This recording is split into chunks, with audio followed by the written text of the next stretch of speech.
Salí antes del trabajo. No fue una decisión dramática. Simplemente cerré la puerta con la llave, respiré como quien recoge el aire de un día cualquiera y caminé hacia la calle con la rutina encendida en piloto automático. Si te dijera que mi vida cambió en los siguientes 20 segundos, probablemente sonaré a exageración. No lo es. En 20 segundos vi lo que hizo que todo lo que creía cierto se volviera un tema de archivo para más adelante. Una imagen tan nítida que no necesitó gritos ni confrontaciones para convertirse en sentencia. Ella estaba allí, sentada en el asiento de conductor de su coche, con la puerta entreabierta como si el mundo fuera una escena que se pudiera cerrar al salir. Él estaba al lado, apoyado con la cadera contra la puerta, la mano en su nuca, mirándola con una confianza de quien cree que las rutinas protegen cualquier mentira. La luz del sol de la mañana se colaba entre los edificios y dibujaba brillos en el capó. El barrio olía a café y a neumáticos calientes. Era una escena más de ciudad, tan común que cualquiera la habría justificado con un «no te metas» y seguido su camino. Yo no seguí mi camino. No grité. No tiré del volante para arrancar la puerta del coche. No les lancé insultos que después me avergonzarían. Me detuve a 3 metros, apoyé la mano en el bolsillo, respiré y entendí 3 cosas: que mi pulso podía mantenerse firme, que la furia podía ser administrada como un recurso y que la prueba valía más que la escena. Tenía un móvil con buena cámara en el bolsillo. Lo compré hace pocos meses por la batería para los turnos largos, y por primera vez en mi vida agradecí haber elegido ese modelo barato que graba con claridad. Saqué el móvil sin dramatismos, con la naturalidad de quien saca la cartera para pagar un café, y empecé a grabar. No fue un gesto heroico. Fue frío, metódico, casi profesional. En mi cabeza se activaron pequeñas puntuaciones. Grabar el rostro de ella de perfil, grabar la mano de él en su pierna, grabar el reloj en la muñeca de él que marcaba el tiempo con ese tic de seguridad. Grabé el número de la matrícula, la marca del coche, el reflejo en la ventanilla donde se veía, de reojo, la calle y el banco desde el que tantas veces había esperado a que ella saliera. Grabé el instante en que él le rozó la cara y ella cerró los ojos como si aquello fuera un secreto a guardar. Grabé todo sin sonido al principio, solo con el enfoque visual, porque sabía que las imágenes desnudas no necesitan permitirse gritos para ser condenatorias. Mientras grababa, se activó algo en mí que no conocía tan bien: la conversión de la rabia en estrategia. No era venganza visceral con puños, era una franquicia de frío. Pensé en el trabajo que me esperaba: jornada larga, cliente a las 9, facturas, colegio, la lista de la compra. Pensé en la vida que habíamos montado al hilo de pequeñas concesiones: un piso con hipoteca, un coche a plazos, fines de semana que parecían promesas, y comprendí que la mejor manera de hacer que todo aquello que ella valoraba se resquebrajara no era con una escena pública, sino con una demolición silenciosa y certera, evidencia que hablara por mí cuando yo decidiera. Y así, sin gritos, sin escándalo, con la calma de quien toma notas, ajusté el encuadre y seguí grabando. Me acerqué un paso más. No para confrontar, sino para obtener el plano con la claridad suficiente. El crujido de la gravilla bajo mis zapatos resonó en mi propia cabeza. Ella levantó la vista por un segundo. Su rostro se tornó expectante y al mismo tiempo culpable, y yo fingí casualidad. «Buen día», dije, con la voz plana, como si hubiera venido a preguntar por la dirección de la panadería. El chico se tensó como si hubiera sentido una corriente. Ella no tuvo reacción violenta, solo un parpadeo y una sonrisa apresurada que pretendía normalidad y que convirtió su expresión en culpable. Esa sonrisa fue el archivo que guardé en mi retina, la sonrisa de quien intenta recomponer una mentira. Di media vuelta y me alejé sin prisas. Mientras me alejaba registré mentalmente cada detalle que podría convertirse en prueba irreversible: la hora exacta, la ubicación, el trayecto que me llevaría de vuelta a mi coche para fingir que había salido temprano por un imprevisto del trabajo, la ruta de mi regreso al barrio cuando supiera qué hacer con ese archivo. Sabía que si guardaba el vídeo en el móvil, la posibilidad de que él lo viera y lo borrara existía. También sabía que si lo subía a un lugar seguro, con copias, con marcas de tiempo y respaldos, nadie podría negar lo que la imagen decía. Era una operación logística más que una explosión de rabia. Mientras caminaba, la ciudad seguía a su ritmo. La panadera barría la puerta, un ciclista pitó al cruzar, un niño miró al cielo. Nadie percibió el incendio que ardía en mi cabeza porque el incendio era lento y preciso.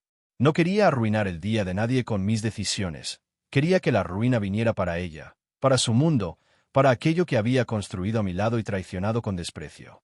Quería que la vergüenza, la pérdida del control, la caída del estatus que tanto le gustaba, llegaran en silencio, como un veneno administrado gota a gota.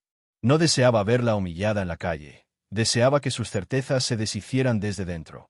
El trabajo que la miraría distinto, el amante que dejaría de ser apoyado, los vecinos que empezaran a coser piezas de una historia con retratos y fechas. Al llegar al coche, aparcado 2 calles más abajo, me senté al volante y no encendí la radio.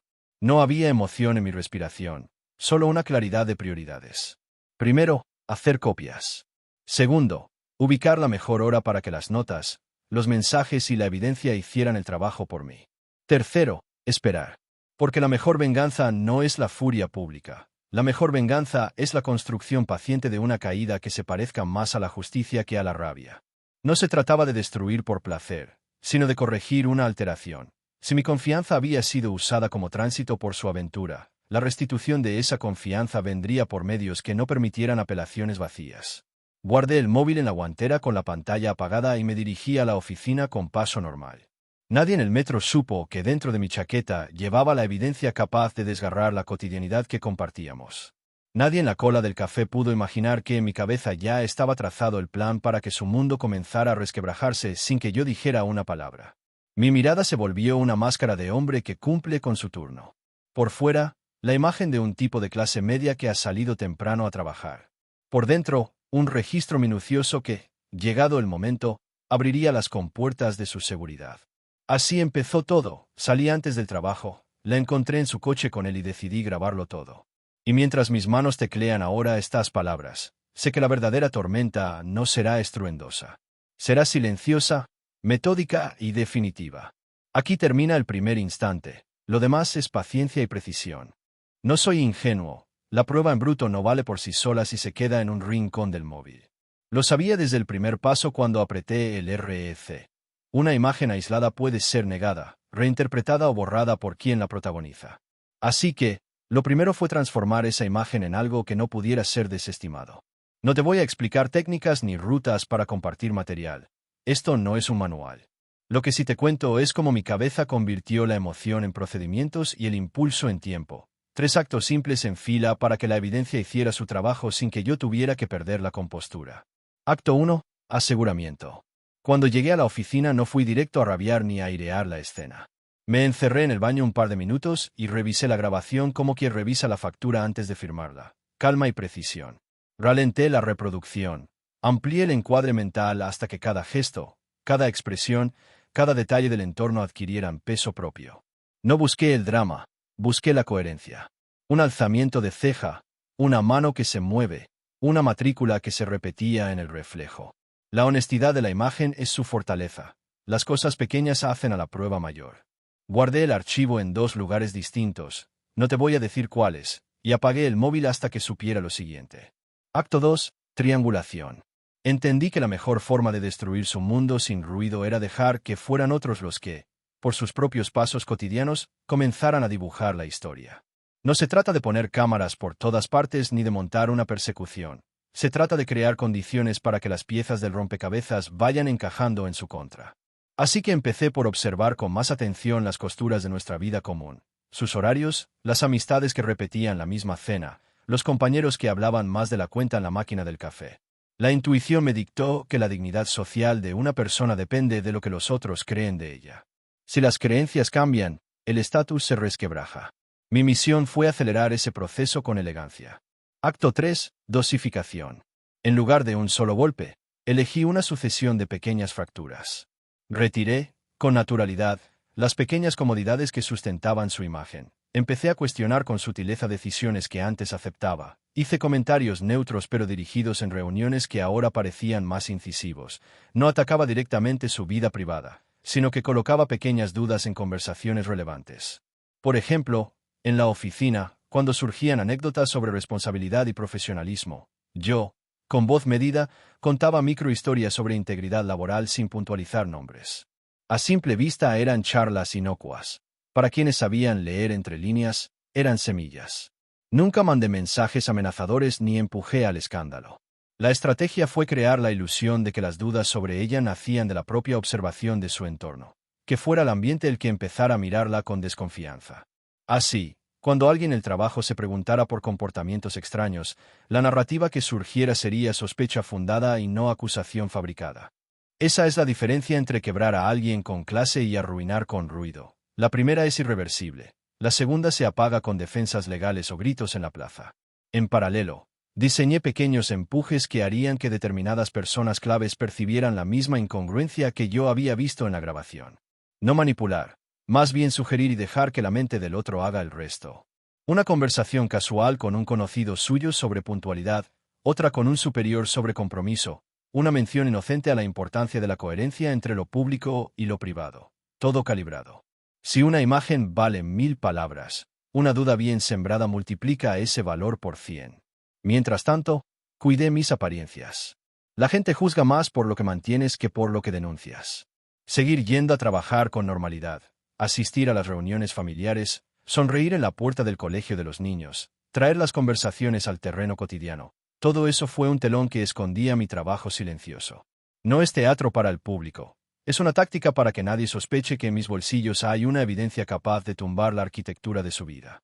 Que yo fuera el mismo de siempre reforzaba la idea de que aquello no era una rabieta, sino la constatación de algo que cualquiera podría haber visto.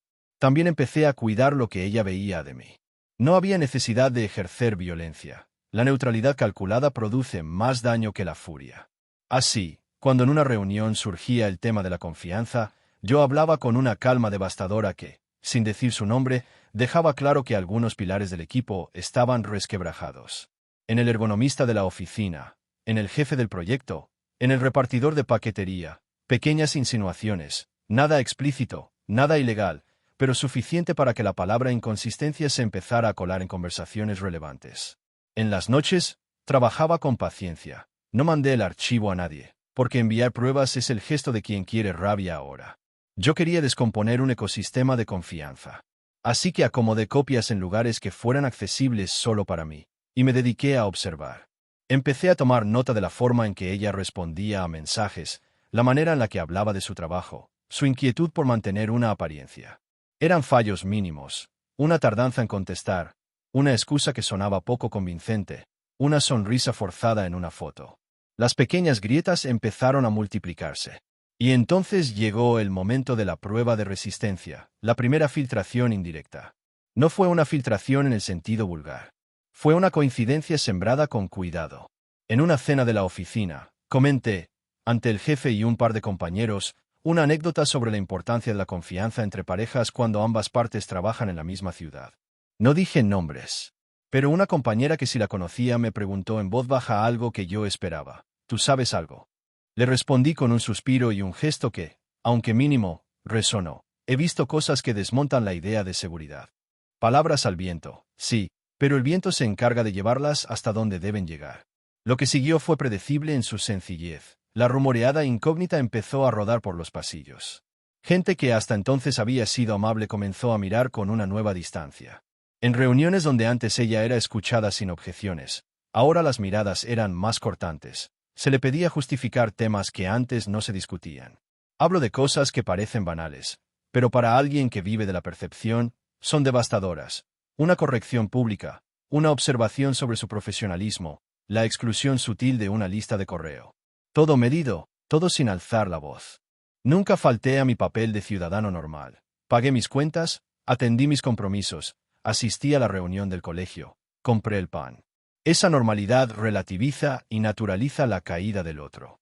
La gente interpreta que quien actúa desde la calma no lo hace por capricho, sino por razones justificadas que serán descubiertas con el tiempo. Si algo he aprendido, es que la sociabilidad tiene memoria. Una reputación se muerde a sí misma cuando alguien planta la duda y espera a que los demás la corroboren con sus observaciones cotidianas. Al cabo de unas semanas, la estructura que había montado comenzó a dar frutos. No fue un estallido, fue una erosión. La que antes era la primera en ser invitada a cenas ahora recibía excusas. Al llegar a la oficina, noté que un par de personas que antes la saludaban con efusividad ahora mantenían la formalidad. Un correo que solía recibir con aprobaciones ahora venía con sugerencias de corrección. Las pequeñas renuncias sociales se fueron sumando hasta que el cimiento del estatus comenzó a agrietarse. No hubo necesidad de difundir el vídeo. La evidencia estaba lista. La sospecha se había sembrado, y la función de la vida cotidiana se ocupó del resto. La venganza que imaginé no necesitaba sirenas. Necesitaba tiempo, coherencia y la capacidad de convertir una prueba en una narrativa colectiva que ella no podría desmontar con gritos ni con promesas. Eso es lo que significa destruir en silencio. No imponer un final, sino permitir que el mundo del otro lo escriba por sí mismo, con pequeñas correcciones que parecen naturales pero que son, en realidad, el resultado de una estrategia fría. Y por si te lo preguntas, sí, hubo noches en que me desperté pensando en mostrarlo todo, en poner las piezas en una mesa y exigir que se sintieran tantos humillados como yo lo estaba. Pero la calma es una herramienta más poderosa que la exhibición. La demora no era indecisión, era cálculo. Porque la caída que ocurre sin ruido, cuando llega, es irreversible. Deja a la persona con el peso de su propia reputación rota y sin un escenario público para justificar lo que hizo. Eso, para mí, era la justicia emocional que buscaba. Cuando decidí que la maquinaria debía pasar de la observación a la presión silenciosa, tracé una hoja de ruta clara. Los golpes más eficaces no son los que rompen, sino los que descomponen la confianza hasta que el propio entorno hace lo demás por ti. Fue entonces cuando empecé a trabajar las escenas pequeñas pero decisivas que cambiarían la lectura pública sobre ella. No entré en trucos baratos, entré en coherencia aplicada. Y la primera fractura vino por donde menos se espera, la comunicación. Antes, recibía llamadas rápidas, mensajes de compañeros que eran tan predecibles como un café a las 9. Empecé a modular mi presencia en esas conversaciones. Respondía con cortesía, pero con una puntualidad distinta. Asesoraba sobre proyectos con datos discretos que invitaban a la reflexión. Eso hizo que las personas que antes hablaban por inercia empezaran a pensar dos veces. Cuando vi que los hilos de comunicación en torno a ella se volvían menos fluidos, comprobé que la semilla había prendido. El primer sonido que noté fue el silencio del teléfono. Una mañana, esperaba que me contara algo trivial de su día y el teléfono no sonó. Otro día, el mensaje que antes venía con la foto del almuerzo tardó horas. Contestó con una excusa torpe sobre el trabajo. Para cualquiera eso podría ser una casualidad. Para mí, era una pieza más del rompecabezas. Empecé a anotar. Horas en que no contestaba, llamadas que se cortaban, reuniones en las que no aparecía. Cada inconsistencia alimentaba la sospecha que ya circulaba en la oficina. El segundo movimiento fue la reunión. Sabía que el cuerpo social de una persona se muestra más vulnerable cuando su autoridad profesional es puesta en duda. Entonces esperé la próxima junta donde ella debía presentar resultados. La preparé con más cuidado de lo habitual. Revisé la agenda. Hablé con un par de asistentes sobre puntos concretos y, sin que lo sospecharan, organicé el tempo de la conversación para que ciertas preguntas inevitablemente surgieran. No fue manipulación obscena, fue poner el foco en temas donde su coherencia profesional sería evaluada. Llegó la mañana de la presentación. El salón estaba lleno de caras conocidas, algunas neutras, otras ya marcadas por mi sutil trabajo de semanas. Ella entró con la seguridad que creía tener, saludó y empezó a exponer. Yo la escuchaba con calma, tomando notas como cualquier persona que cumple con su tarea. Entonces, en el punto que yo ya había imaginado, planteé una pregunta, no directa sobre su vida privada, sino sobre un procedimiento que ella había gestionado. Lo hice con voz medida, sin aspavientos, y con la lógica de quien quiere entender un proceso. Mi pregunta no fue agresiva, fue precisa. La reacción fue inmediata y reveladora. Ella titubeó, buscó datos que no tenía a mano y su mirada osciló entre la pantalla y el público. No la interrumpí. Solo hice una segunda pregunta, aún más concreta, que pedía un ejemplo reciente. La duda se instaló como una sombra en su expresión. Algunos asistentes, incluidas personas a las que le había plantado pequeñas dudas antes, intercambiaron miradas. Lo que vino después fue una versión profesional de la erosión. Sugerencias desde distintos ángulos, comentarios sobre la necesidad de revisar ciertos procedimientos, alusiones a mejoras sin puntualizar responsables. Para el público, no fue una acusación, fue la constatación de que algo no encajaba. Lo más interesante fue observar cómo el propio entorno cerraba el círculo. Un compañero que antes la defendía empezó a corregir con tibieza una cifra. Otra persona pidió que se documentaran pasos que antes se aceptaban por costumbre. Fue la autoconfirmación. La sospecha que yo había plantado en conversaciones y gestos ahora encontraba respaldo en la práctica del trabajo diario. Ella salió de la sala con la compostura intacta, pero con esa expresión mínima que dicen más que 1000 explicaciones. La persona que siente el suelo moverse bajo sus pies. Mientras tanto, la relación con su amante comenzó a mostrar grietas visibles. No fue un gesto melodramático, fue la inseguridad sutil que reina cuando una relación clandestina percibe peligro en el ambiente. Empecé a notar llamadas cortas que terminaban con evasivas, mensajes que tardaban en responder y encuentros acortados. En uno de esos choques, lo llamo choque porque fue un encuentro que se partió en dos por la presencia de una duda que no era hasta entonces tangible. Vi algo que confirmó mi estrategia. El amante, al recibir una alusión casual en la oficina sobre la importancia de la reputación, purgó como si una sombra de pavor hubiera rozado su orgullo. Su orgullo fue la primera víctima del proceso. Hice lo necesario para que rostros a los que apreciaba se convirtieran en espejos de su conducta. Un colega que empieza a dudar, un amigo que se distancia en planos laborales, un proveedor que sugiere formalidades. Todo pequeño, todo acorde a una historia que podía ser narrada por sí misma si se unían los fragmentos adecuados. En menos de un mes, los encuentros entre ella y su amante, que antes eran torrentes de descaro sin consecuencias, se volvieron cautelosos, como quien intenta limpiar huellas. No lanzaré nombres ni detalles que comprometan a terceros. Lo que importa es la idea. La confianza ajena es frágil cuando hay coherencia en la duda. Empecé a notar que el amante ya no la miraba con la misma despreocupación. En su lugar había un cálculo nervioso. En una cafetería, lo vi por casualidad mientras salía de una reunión. Se acercó a su coche con el rostro tenso y llamó a su teléfono con el pulgar tembloroso. No fue un momento climático, fue una evidencia del desgaste. Se retiró del coche y no hubo abrazo prolongado ni palabras que afirmaran el futuro. El temor empezó a florecer donde antes había valentía. Y entonces llegó el episodio que marcó el punto de no retorno. Fue una conversación telefónica que ella tuvo, y que yo, por pura cercanía, escuché sin buscarlo. No fue una escucha activa, ocurría en un pasillo, ella hablaba con voz baja y el teléfono colgado del hombro. Escuché un no puedo ahora y después una mención a reuniones y compatibilidades. No oí la verdad completa, pero oí suficiente para confirmar que la distancia emocional se había instalado entre ellos. Lo que me importó fue el efecto. En pocos días, alguien clave del trabajo empezó a reubicar reuniones para evitar coincidir con ella. Otra persona trasladó la gestión de un cliente sensible a otro equipo. La erosión, que había comenzado con pequeñas dudas, ahora tenía consecuencias concretas. Mientras todo esto ocurría, yo no celebraba ni me justificaba. Observaba con la precisión de quien monitorea un proceso. La caída no necesitaba mi júbilo. La caída necesitaba tiempo y coherencia. En los almuerzos, en las reuniones informales, dejé caer frases sobre la importancia de cumplir con los compromisos y la responsabilidad. Preguntas inocentes sobre cómo se maneja un código de conducta sirvieron para que otros empezaran a evaluar lo evaluable. Nadie pidió pruebas, la vida cotidiana se encargó de ellas. La reputación se vacía con gestos pequeños. Una invitación que no llega, una reunión que se reprograma, una llamada que no se retorna. Lo que más me fascinó de este proceso fue ver cómo la propia víctima se empeñaba en reparar lo irreparable desde la desesperación. Empezó a dar explicaciones públicas, a sonreír con intensidad, a hacer esfuerzos visibles por mostrar normalidad. Eso solo aceleró la distancia. Cuando alguien intenta reafirmar lo que ya huele a duda, la reacción suele ser más contundente. La insistencia transforma la sospecha en convencimiento. Ella hacía actos de limpieza pública y yo veía, con la frialdad de quien mide probabilidades, cómo esas acciones terminaban por corroborar la historia que se contaba sin pronunciar palabras. Por último, el amante tuvo un desliz. En un mensaje, que nunca llegó a mis manos pero que alguien mostró con desdén en una conversación, expresó temor por las consecuencias. No era una amenaza, era una admisión. Esa admisión se filtró en la red social equivocada y pronto llegó a oídos de quienes importaban.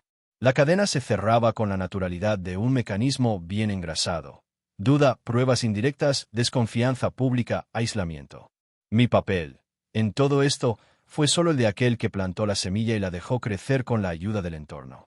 El efecto fue más devastador de lo que esperaba en su simple intensidad. Propuestas laborales que antes llegaban con entusiasmo ahora eran discutidas. Su teléfono dejó de sonar con la misma frecuencia, y en cenas y encuentros su risa ya no encontraba el eco de antes. Lo que buscaba no era humillarla en público, sino quebrar el centro de gravedad que la sostenía. Lo estaba logrando. La caída no era espectacular, era administrativa y social. Y justamente por eso, irreparable. El paso siguiente fue casi natural. Después de semanas observando cómo las pequeñas grietas se multiplicaban, entendí que había llegado el momento de consolidar todo lo que hasta entonces había sido insinuación. No había prisa ni euforia, solo la calma de quien sabe que cada hilo de la red está tensado en la dirección correcta. No hacía falta empujar, bastaba con ajustar el peso para que la estructura terminara de ceder por sí sola. Pensé mucho en el modo, no en la manera de golpear, sino en la forma de sostener el silencio mientras el mundo se encargaba de hablar por mí. A esas alturas, la evidencia ya era una extensión de mi voluntad. No tenía que mostrarla, solo recordarme que existía. El verdadero poder de una prueba no está en su difusión, sino en su capacidad de transformar las percepciones incluso cuando permanece oculta. En el trabajo, el ambiente se había vuelto espeso, casi táctil. Los saludos se acortaban, los correos empezaban a incluir más personas en copia, los silencios entre frases se hacían largos. En medio de esa atmósfera, me convertí en un observador disciplinado. No añadí leña al fuego, solo dejé que las brasas hablaran. Una conversación inocente con un compañero sobre la importancia de la transparencia en los proyectos bastó para que los ecos de mis palabras recorrieran los pasillos. La gente no necesita pruebas cuando tiene contexto. Basta con que alguien haya plantado una duda para que las miradas empiecen a buscar confirmaciones. Un día, durante una reunión, el director mencionó la necesidad de revisar algunos procesos de control interno. Nadie la nombró, pero todos supieron a quién se refería. Ella bajó la mirada, tomó notas con una rapidez innecesaria, y la tensión se hizo visible en la comisura de su boca. La vi tragar saliva y apretar los labios. No hizo falta más. Cuando terminó la reunión, algunos compañeros se acercaron a mí para hablar de mejoras y protocolos. Yo solo asentí, con la serenidad del que entiende que las decisiones más efectivas no se anuncian, se ejecutan. En los círculos sociales, el efecto fue igual de quirúrgico. Las invitaciones se volvieron escasas, las sonrisas, más formales. En los grupos de mensajería, los mensajes que antes buscaban su aprobación pasaron a fluir sin esperar su respuesta. Nadie la expulsó, pero todos empezaron a actuar como si ya no perteneciera. Es el castigo más cruel, ser desplazado sin que nadie pronuncie la palabra fuera. El amante, por su parte, comenzó a desdibujarse de su entorno. No porque yo lo buscara, sino porque el miedo encontró su camino hacia él. En la oficina, noté cómo bajaba el tono de su voz cuando ella se acercaba, cómo evitaba coincidir con su sombra en los pasillos. En una ocasión, los vi frente al ascensor. Él la miró con distancia, ella intentó sostenerle la mirada, pero sus ojos resbalaron hacia el suelo. Fue entonces cuando supe que la grieta se había vuelto abismo. Las relaciones que nacen de la mentira no soportan la presión del escrutinio. Basta una insinuación de exposición para que se derrumben. Yo no necesitaba intervenir más. Mi presencia bastaba. Bastaba con estar cerca, con sostener mi compostura, con mantener la mirada limpia.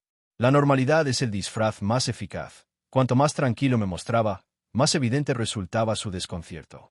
La gente se da cuenta cuando alguien cambia la dirección de su miedo. Y eso fue exactamente lo que ocurrió. Ella, que había disfrutado del control durante tanto tiempo, comenzó a temer mis silencios. El momento clave llegó sin planificación. Fue un encuentro casual en un café donde solíamos desayunar antes del trabajo. La encontré sentada sola, con la taza intacta y el móvil entre las manos. Cuando me vio, su rostro se contrajo en un gesto rápido, entre culpa y súplica. No dijo nada, y yo tampoco. Pasé de largo, pero dejé que mi sombra rozara la mesa. En ese instante entendí que ya no hacía falta mostrar nada. El peso de lo que sabía, de lo que ambos sabíamos, era suficiente para mantenerla en vilo. La evidencia seguía en mi poder, intacta, como un corazón congelado. No necesitaba enseñarla, su sola existencia había reconfigurado su entorno. Las consecuencias se acumulaban sin que nadie me nombrara. Los correos que recibía, las decisiones que se tomaban, las reuniones en las que ya no se contaba con ella, todo formaba parte del mismo tejido invisible. La sociedad moderna castiga sin necesidad de escándalo. Basta con que la confianza se quiebre y el resto lo hace la inercia. En las semanas siguientes, observé cómo intentaba recomponer los fragmentos de su reputación. Ofrecía ayuda a quienes ya no la necesitaban. Se ofrecía voluntaria para proyectos que nadie le pedía. Trataba de mostrar entusiasmo en un ambiente que había dejado de creer en ella. Su esfuerzo era admirable y, a la vez, inútil. La dignidad se restaura con el tiempo, pero no cuando el daño es de raíz moral. Su mirada se volvió errante, sus pasos más lentos, su voz, un intento de sonar firme entre los escombros. Un día, llegó a la oficina con flores. Las colocó sobre su escritorio como si los colores pudieran reanimar algo. Nadie comentó nada, pero el gesto fue leído por todos como lo que era, un intento de fingir vida. En ese momento sentí una punzada que no era de culpa, sino de comprensión. Ella estaba luchando contra una marea invisible. Y esa marea, Yo la había levantado con la precisión de quien sabe que el silencio, cuando se usa con intención, puede ser más devastador que cualquier palabra. El amante desapareció de escena poco después. Dejó el trabajo, según se dijo, por una oportunidad en otra ciudad. Nunca supe si fue casualidad o estrategia de fuga. Lo que sí sé es que, desde su partida, el aire alrededor de ella se volvió más pesado. Las miradas que antes compartían complicidad ahora se convertían en vacíos. La ausencia de él fue la confirmación final de que todo había terminado. Al verla caminar por el pasillo, comprendí que su mundo ya se había derrumbado sin que yo levantara un dedo más. Había perdido su lugar, su red, su espejo. Todo eso sin gritos, sin confrontaciones, sin escándalo. Solo con la fría coherencia de una verdad que se impuso sola. Y, mientras la observaba de espaldas, pensé que la justicia emocional se parece a esto. A un equilibrio restablecido en silencio, a un peso que se retira del pecho no por satisfacción, sino por cierre. Así terminó la fase más delicada de todo mi plan, la de dejar que el silencio hiciera su trabajo. No hubo fuego, ni sirenas, ni titulares. Solo una calma espesa, como la que queda después de una tormenta que nadie oyó, pero que arrasó con todo lo que debía arrasar.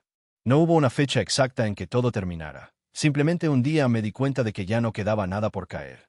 Lo comprendí al verla pasar frente a mí, con los ojos perdidos y el cuerpo inclinado hacia adelante como quien camina dentro de un sueño del que no puede despertar.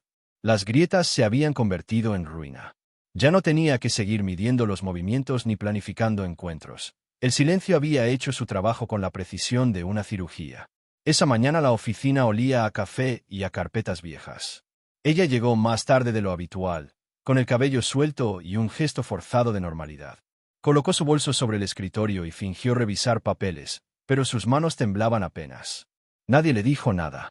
Esa fue la parte más cruel, el vacío alrededor de su silla. Nadie la atacó, nadie la defendió. Solo existía una distancia contenida, una prudencia compartida por todos. Las palabras no eran necesarias, el ambiente hablaba por sí solo. Supe que la reubicación era oficial cuando recibí el correo de la dirección general. Cambios en la estructura interna, decía el asunto. Entre los nombres mencionados estaba el suyo, acompañada de un eufemismo que todos entendimos: nuevas responsabilidades fuera de la sede central. Lo leí sin emoción, como quien observa un reloj avanzar un minuto más. Había llegado el final que esperaba. No un despido ruidoso, sino una transferencia que disfrazaba la caída con lenguaje administrativo. No lo celebré. La venganza que se celebra se convierte en culpa. Yo prefería la neutralidad. Salí a fumar un cigarrillo frente al edificio, aunque ya no tenía el hábito. Miré el tráfico pasar, los taxis, los niños con mochilas, los oficinistas con prisa. La ciudad seguía su curso, completamente indiferente a nuestra historia. Me pareció justo. En un mundo que avanza así, lo más sabio es dejar que las consecuencias sigan su cauce sin necesidad de intervenir más. Por la tarde, ella se acercó a mi escritorio. Fue la primera vez en mucho tiempo que me miró directamente a los ojos. No había desafío en su mirada, solo agotamiento. Dijo algo que apenas escuché. No sé qué pasó. Esa frase, tan corta, resumía todo. No respondí. Tal vez esperó una palabra, una acusación o una explicación. Pero el silencio fue mi respuesta más honesta. No era necesario recordarle lo que ya sabía. Caminó hasta la puerta con paso incierto y desapareció del pasillo sin volver la cabeza. Esa noche abrí el viejo móvil donde aún conservaba el archivo. La grabación seguía allí, intacta. La reproduje sin sonido. Las imágenes eran las mismas que el primer día: el coche, la luz de la mañana, su risa breve antes del beso. Ya no dolían. Lo que antes era herida ahora era historia. El archivo había dejado de ser un arma para convertirse en un documento, un testigo del pasado. Lo miré unos segundos más y luego apagué la pantalla. No lo borré, pero tampoco lo toqué de nuevo. Hay cosas que se mantienen no por necesidad, sino por memoria. Con el paso de las semanas, su nombre empezó a desvanecerse del correo corporativo, de las conversaciones, de las reuniones. Ya nadie la mencionaba. En el barrio, su coche dejó de aparecer frente al edificio. Alguien dijo que se había mudado a otra ciudad. No busqué confirmarlo. La indiferencia era parte del cierre. Cada día que pasaba, la distancia entre lo que fuimos y lo que quedaba aumentaba con naturalidad.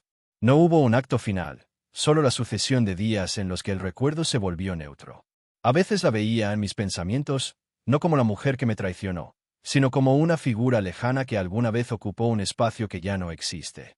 Me pregunté si habría entendido que su caída no fue producto del azar, sino de la consecuencia lógica de sus decisiones. Tal vez sí, tal vez no. En cualquier caso, la justicia emocional no depende de su comprensión, sino de mi serenidad. Y esa, por fin, había llegado. Hubo noches en que pensé en escribirle, no para reprochar, sino para cerrar con palabras lo que el silencio ya había resuelto. Nunca lo hice. Comprendí que escribir sería darle una última escena, y las últimas escenas solo sirven para quienes necesitan ser recordados. Yo no quería recordarla, quería aprender. Aprender a reconocer las señales, a valorar la calma, a entender que el control no se ejerce con ruido, sino con paciencia. Mi vida volvió a su curso habitual. El trabajo, las facturas, los almuerzos rápidos, los fines de semana con mi familia. Todo igual, pero distinto. Había recuperado la tranquilidad que uno siente cuando todo encaja, cuando la verdad encuentra su sitio sin necesidad de justificación. No necesitaba gloria ni aplausos, solo equilibrio. A veces, el equilibrio tiene el sonido de una puerta que se cierra sin hacer ruido. Una tarde cualquiera, guardé el móvil en una caja junto con otros objetos del pasado, llaves viejas, recibos, una carta de hace años. La cerré y la guardé en un armario. Ese fue mi ritual final, mi manera de poner punto y aparte. No de perdonar, porque el perdón implica todavía una forma de vínculo, sino de soltar. Cuando cerré el armario, sentí que el ciclo estaba completo. A partir de entonces, cada vez que salía del trabajo y veía coches estacionados, no buscaba reconocer ninguno. Había aprendido a no mirar dos veces hacia el mismo lugar. La vida, entendí, no se trata de vengarse, sino de no repetir la escena. Y aunque nadie lo supiera, en ese anonimato encontré la justicia que buscaba desde el principio. Una justicia silenciosa, íntima, perfectamente proporcional al daño recibido. Esa fue mi forma de cerrar, no con destrucción, sino con distancia. Y mientras caminaba hacia casa, entre el ruido del tráfico y la respiración tranquila de la ciudad, supe que, al fin, el silencio que la destruyó también me había liberado a mí. Si te gustó esta historia, deja tu comentario y cuéntanos desde qué país nos estás viendo. Es muy importante para nosotros. Deja tu like y suscríbete al canal para seguir recibiendo historias increíbles como esta nueva historia que está apareciendo para ti ahora. Haz clic en la historia que está apareciendo en pantalla y sorpréndete.